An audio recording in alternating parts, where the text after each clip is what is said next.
بغیر احرام کے مرد بھی حرم شریف میں جا سکتا ہے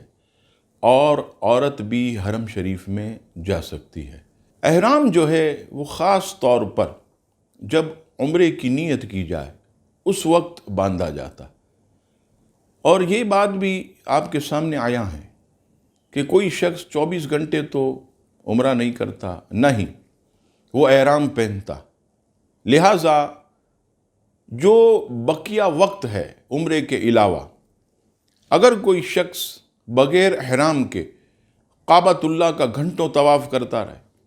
گھنٹوں حرم شریف کے اندر بیٹھ کر دعائیں مانگتا رہے، نوافل ادا کرتا رہے،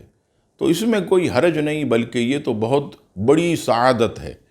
کہ کعبۃ اللہ شریف کو دیکھنا۔ اللہ اکبر فرمائے گا اگر کوئی طواف بھی نہ کرے، اگر کوئی نوافل بھی نہ پڑھے، کعبۃ اللہ کے سامنے بیٹھ کر قرآن مجید بھی نہ پڑھے،